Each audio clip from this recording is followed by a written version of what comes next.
बड़ी हवेली की रातें अब पहले जैसी पुरसुकून नहीं रहीं। हवा में अजीब सा खौफ और बेचैनी है। सहन के कोने में जलता दिया बार बार बुझने की कोशिश करता है, जैसे किसी आने वाले तूफान का इशारा दे रहा हो। राधा के दिल में भी वही तूफान उठ चुका है। इसकी आंखों में अब आंसू नहीं बल्कि बिजलियां हैं। किस्त 98 का आगाज खामोश मगर गहरे मंजर से होगा। राधा तन्हाई में बैठकर मुंह की दी हुई चादर सीने की कोशिश कर रही होगी। हर टांका, हर धागा एक याद, एक जख्म का निशान होगा।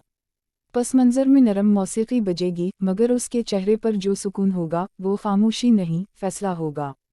वो जान चुकी है कि अब जुल्म सहना गुनाह है। उसी दौरान बड़ी बहू अपने कमरे में शीशे के सामने खड़ी होगी, गुरूर से भरी हुई। वो अपनी जीत का जश्न मना रही होगी क्योंकि इसने सबको यकीन दिला दिया है कि राधा चोर है। मगर जैसे ही वो आईने में देखती है, इसके कानों में एक हल्की सी सरगोशी गूंजती है। सच ज्यादा देर छपता नहीं। वो चूक कर पीछे मरती है, मगर कोई नहीं होता। ये लम्हा इशारा है कि अब वक्त बदलने वाला है। अगले मंजर में मनोज अपने वालिद के कमरे में दिखाया जाएगा। वो उलझा हुआ है। दिल मानता है कि राधा झूठी नहीं हो सकती, मगर अकल कहती है कि सबूत इसके खिलाफ हैं। वो अपने हाथों में राधा की तस्वीर देखकर कहेगा, अगर तुम सच्ची हो तो खुद आओ, कुछ तो ऐसा करो कि मैं तुम पर यकीन कर सकूं। इधर राधा फैसला कर चुकी है।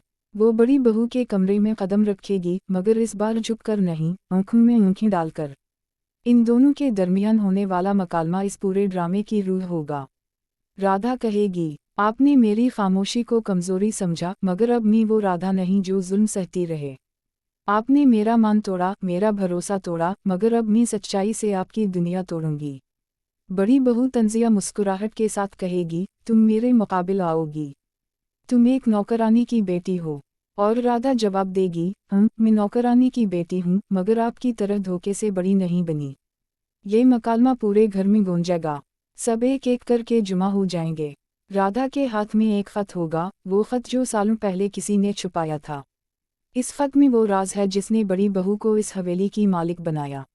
जैसे ही वो खत पढ़ा जाएगा, सबके चेहरे का रंग उड़ जाएगा। मनोज की मां खामोश बैठेगी, मगर आंखों से आंसू बह निकलेंगे। वो सब जानती थी मगर बोल नहीं पाई। अब सच इसके सामने है। मनोज गुस्से और शर्मिंदगी से कांपता हुआ कहेगा, ये सब आपके सामने होता रहा।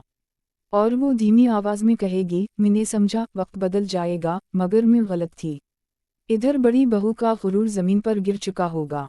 मगर कहानी यहाँ खत्म नहीं होती, क्योंकि अगले लम्हे दरवाज़ा खुलता है। एक शख्स दाखिल होता है, पुराने कपड़ों में, मगर चेहरे पर वक़ार।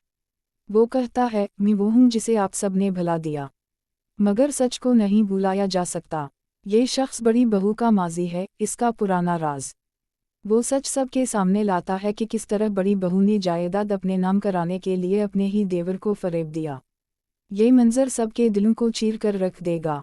घर के बुजुर्ग खामोश, बचे हैरान, और राधा के चेहरे पर इत्मीनान। आखिरकार इंसाफ के दिए ने रोशनी दे दी है। मगर आखिरी सीन में एक और मोड़ होगा।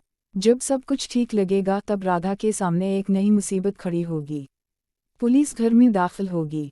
वो कहेंगे कि ये दस्तावेज जाली हैं, किसी ने तुम्हें धोखा दिया है। सब हैरान रह जाएंगे, किया ये सब एक और साजिश थी।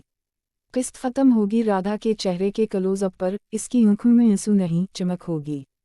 वो कहेगी, मैं हारूंगी नहीं। सच अगर आज ना जीता तो कल जरूर जीतेगा।